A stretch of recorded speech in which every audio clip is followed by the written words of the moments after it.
sambutan dari Bapak Gubernur, komitmen beliau sangat bagus sekali, sangat kuat, mengutamakan alokasi anggaran dan memprogramkan secara khusus perkembangan perpustakaan itu. Tapi di beberapa tempat yang lain masih ada tempat buangnya pegawai bermasalah dan sebagainya, sehingga perpustakaan ini tidak berkembang. Dan juga dengan apresiasi seperti itu juga menimbulkan stres juga di dalam perpustakaan. Ini saya alami sendiri. Saya pada waktu ditunjuk jadi kepala PDI, ada rapat internal, staf PDI bertanya pada saya, Pak, kenapa Bapak mau jadi kepala PDI? Saya bilang, loh, saya kan dititipi tugas, kenapa saya harus menolak? Sini kan kayak kuburan. Dan saya cukup surprise, itu keluar dari perpustakaan, yang perpustakaan lembaga penelitian. Jadi pada memang anggapan perpustakaan itu bagian dapur, bagian gudang, itu bawa dampak sangat parah terhadap perpustakaan itu sendiri, baik perkembangannya maupun perkembangan kemampuan. Nah, ini mungkin yang mendorong kemudian berkembangnya suatu pengertian perpustakaan yang saat ini kita pandang sempit. Mungkin pada saat zamannya itu dianggap keberhasilan, jadi dianggap sebagai suatu pusat repositori secara terbatas, menyimpan suatu koleksi informasi, mengarsipkan dan mendesainkan secara terbatas. Siapa yang datang dilayani, jadi dengan layanan secara terbatas. Pada saat itu memang cukup efektif, tapi dengan perkembangan zaman menjadi tidak bisa.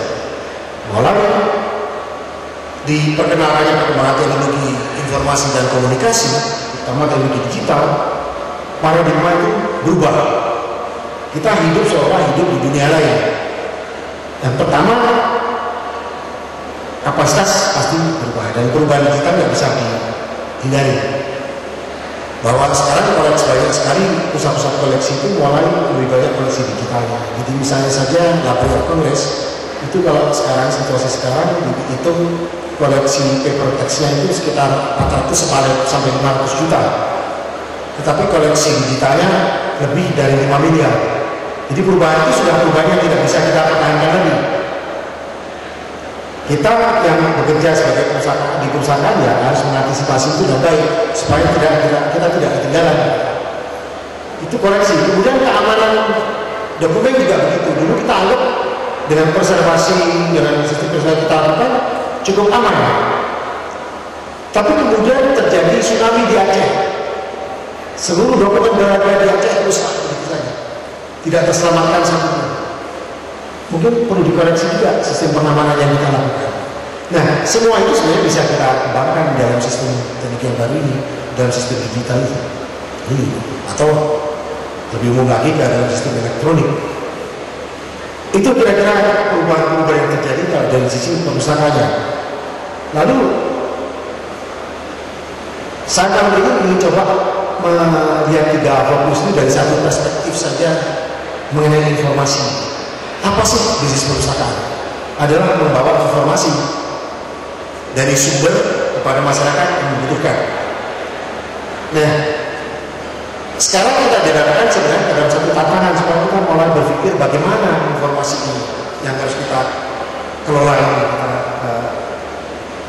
kita harus kita lakukan dan kita kelola ini. Saya mencoba mengidentifikasi itu, kebetulan saya bekerja di lembaga penelitian, saya coba klasifikasi tiga segmen utama di dalam bidang pemanfaatan informasi. Yang pertama adalah untuk dunia riset itu sendiri. Ini berbeda dengan kita. Ini jelas tuntutan masalah digital sangat jelas. Mereka kalau bisa sangat segera meninggalkan sistem cetak. Pengennya langsung digital. Dan yang tadinya apa yang mereka ingin datang ke perpustakaan dilayani, sekarang mereka menginginkan bisa mengakses koleksi kita. Jadi bukan pelayanan fotokopi atau macam-macam. Dia ingin langsung ikut menjelajah ke koleksi kita, secara langsung masuk ke dalam apa yang kita miliki. Nah, dengan kemampuan seperti itu, mestinya kita harus punya koleksi yang sangat besar. Nah, kalau kita bandingkan antara kebutuhan dan jumlah koleksi kita, maka banyak sekali dinyatakan, baik itu di luar negeri kita, tidak ada satupun di dunia ini yang nantinya akan bisa menyediakan koleksi informasi secara lengkap. Karena itu pengembangan sistem terintegrasi itu sangat diperlukan. Disinilah kita mulai melihat pentingnya interoperability dari sistem-sistem yang kita miliki dan kita bangun satu sistem. Jadi kalau kita melihat satu dari unit speaker kita yang bicara masalah perkembangan di Jerman, ada satu buku yang judulnya Portal for the Past and the Future, saya rasa itu menyebutkan bahwa integrasi itu harus dibentuk. Di LIPI saya katakan suatu saat LIPI harus hanya punya satu perusahaan, tapi banyak. Satu perusahaan artinya dalam satu manajemen banyak perusahaan-perusahaan kecil di setiap satuan kerja itu harus dihidupkan, diberdayakan. Koleksi mereka harus diperkuat, kemampuan mereka archiving, menyediakan informasi-informasi yang sudah dikemas sebagai itu ditingkatkan. Jadi ini, nah ini mulai terjadi perubahan sistem pengelolaan. Sumber daya yang baru harus dikembangkan. Saya bertanya, apa sudah ada di Indonesia ini pustakawan yang disekolahkan mengenai pengelolaan digital library? Padahal pendidikan itu di luar negeri sudah sampai serata S3 sekarang. Kalau kita komit ke situ ya mestinya mulai kita siapkan penguatan sumber daya manusianya. Pendidikannya kalau bisa ya disiapkan supaya ada beberapa kita itu mencapai pendidikan S3 dan bisa memimpin perubahan-perubahan paradigma dari perpustakaan tradisional ke perpustakaan digital. Kalau tanpa ilmu itu kan kita nanti agak repot melakukan perubahan itu. Itu yang pertama. Jadi, yang kedua adalah untuk pendidikan. Setelah itu sumber informasi yang baik untuk informasi pendidikan itu sendiri. Sistem yang baru juga memberi peluang kepada anak-anak sekolah itu untuk bereksplorasi. Mulai mereka melihat, kalau dulu kan baca buku saja, sekarang dengan mengakses sendiri dan sebagainya, mereka mulai punya pengalaman, mulai melihat ada keterbatasan, ada pembatasan-pembatasan yang harus mereka hormati. Ada misalnya harus ada haki yang harus mereka consider pada saat mereka mau mengambil file itu dari sumbernya. Jadi memberi kesempatan mereka belajar lebih banyak lagi dari pengalaman mereka, dan mereka menjalani sendiri. Jadi di dunia pendidikan juga pengalamannya besar. Lalu juga untuk kepentingan masyarakat, untuk pembangunan masyarakat. Tadi kenapa terlalu seperti yang saya sebutkan bahwa pembangunan masyarakat berbasis pengetahuan itu, tadi sudah disebutkan bahwa perpustakaan, terutama kalau kita perhatikan pengarahan dari Bapak Gubernur nanti tadi, bahwa dan juga dari Ibu Kepala Perpustakaan yang disampaikan Bapak Sestama tadi, bahwa kita juga harus berperan aktif di dalam pembentukan karakter bangsa. Ini sudah lebih satu tingkat di atas itu saya rasa.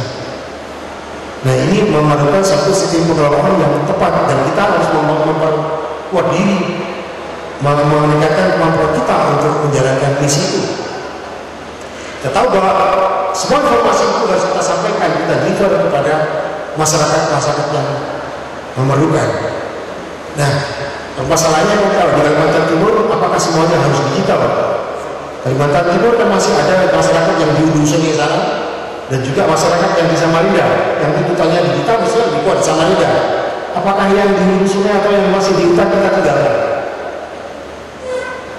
Bagaimana supaya kita dalam menjalankan misi untuk membangun karakter bangsa ini bisa berjalan secara menyeluruh, secara adil? Kita harus menyusun satu strategi yang tepat. Sistem-sistem seperti apa yang harus kita bangun? Tadi Pak Gubernur sudah mengatakan, ajari mereka untuk menguasai teknologi yang baru supaya mereka melek internet. Itu satu langkah, satu sisi. Tapi di sisi yang lain kita juga harus menyediakan sistem-sistem yang bisa mereka akses satu format informasi yang satu bahasa dengan mereka. Kalau kita sodori mereka dengan format-format yang berbasis pada yang berkembang di perkotaan di Jakarta atau di perguruan tinggi, mereka tidak mampu mencerna itu. Di sini peran pengemasan informasi itu perlu, dan itu harus kita sampaikan secara bijak, secara tepat kepada mereka. Kita tahu bahwa informasi itu akan berkembang, itu manajemen yang baru. Informasi itu akan berkembang menjadi satu pengetahuan, dan pengetahuan itu akan menjadi satu wisdom, suatu kearifan, dan kearifan untuk budaya. Disitulah baru pembentukan karakter bangsa itu bisa kita telusur bahwa dan pemasukan informasi yang baik, yang benar itu pada mereka sangat strategis. Kalau kita tidak masukkan informasi itu dengan baik, ya bagaimana karakter bangsa itu terbentuk? Nanti akan saya jelaskan. Di situ akan membuat masyarakat inovatif, sadar mengenai katakan sadar iptek begitu, dan juga membantu mereka meningkatkan kemampuan mereka berkreasi. Ini yang saya maksud tadi bisa mengarah kepada terbentuknya masyarakat berbasis pengetahuan, dan bahkan tadi bisa membentuk karakter bangsa. Informasi itu harus kita masukkan. Nanti mungkin bisa saya singkat saja penjelasan saya coba. Tadi sudah disebutkan bahwa masyarakat mengakses informasi juga sudah mulai berubah. Mereka juga kalau perlu malam juga ingin dapat informasi, saya ringkas saja kopi dan bisa saya sampaikan. Dan dari perpustakaan perlu direposisi. Saya rasa Kalimantan Timur sudah melakukan proses itu. Yang tadi saya sebut sebagai dapur, bagian gudang, sekarang harus berpindah menjadi tempat masyarakat belajar, tempat pemerintah daerah menunjukkan prestasinya, tempat orang mencari informasi tentang Kalimantan, misalnya Kalimantan Timur, itu di situ. Jadi kalau ingin bertanya mengenai apa potensi Kalimantan Timur, bukan ke kepala SKPD atau bukan ke gubernur tempatnya. Pertama, lihatlah koleksi informasi potensi daerah Kalimantan Timur perpustakaan. Dari sana dapat kemudian informasi secara lengkap, baru diklarifikasi itu dengan para pejabat yang berwenang untuk itu. Saya rasa itu benar. Jadi perpustakaan harus ditempatkan di depan, jadi yang dari belakang dapur jadi mall. Bahkan nanti perpustakaan tidak lagi memberikan satu servis-servis individu begitu, tapi dengan kemampuan mereka mengakses dan sebagainya sudah banyak, termasuk di buku tadi yang ditulis Sifat tadi, Portal Fotopas Indonesia. Dan saya buku dari Jerman itu, bahwa perpustakaan harus mampu berperan sebagai navigator di dalam lautan pengetahuan. Nah ini saya rasa tantangan-tantangan yang harus kita bangun dan berubah dari tradisional ke digital menjadi tidak mudah. Perlu proses yang harus secara konsisten dilakukan dan perlu dibentuk visi yang kuat. Saya teruskan saja. Nah, apa ya aset-aset yang perlu kita lindungi? Kita lihat, kita tuh kalau disebut negara yang paling kaya dengan keanekaragaman hayati, semua setuju, dunia setuju itu. Gabungan darat dan laut kita nomor 1. Kalau darat kita mungkin nomor 2 di bawah Brasil, tapi kalau dari laut kita nomor 1. Kekayaan budaya. Tapi kalau ditanya apa kekayaan yang dalam miliki misalnya, ya yang sudah bentuk tangible bisa kita tunjukkan. Candi Borobudur ada. Kemungkinan rumah besar saya tahu disebut apa, Dayak yang masih terpelihara ada.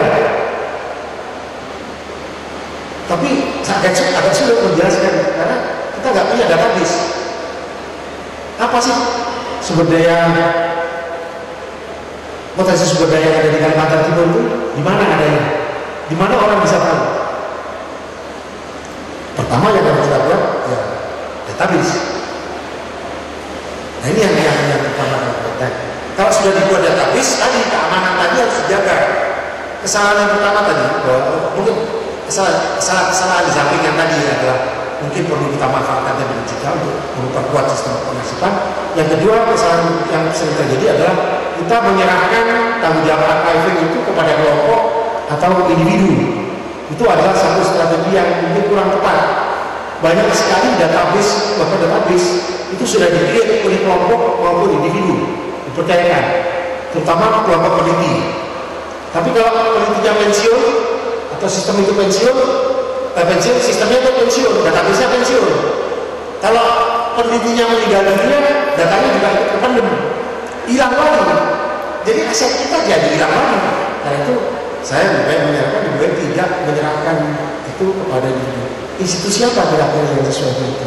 Saya rasa tidak ada satu pilihan lain yang berkaitan dengan perpustakaan. Jadi, nah sistem ini menduga-duga seperti ini sayangnya secara hukum dan politis belum betul-betul terlindungi di Indonesia. Ini tugas kita bersama, saya rasa mengembangkan sistem itu, memperkuat sistem itu agar perpustakaan nanti menjadi satu institusi penting dan merupakan satu arena satu wadah pembinaan karir dengan tracking yang jelas, dengan profesi yang jelas, tidak dianggap sebagai kuburan lagi. Kita lihat ada orang hutan, lalu ada saya sengaja hasil juga ambil berapa itu adalah koleksi anggrek yang koleksi anggrek Kalimantan itu indigenous Kalimantan apa saja sih? Kan ada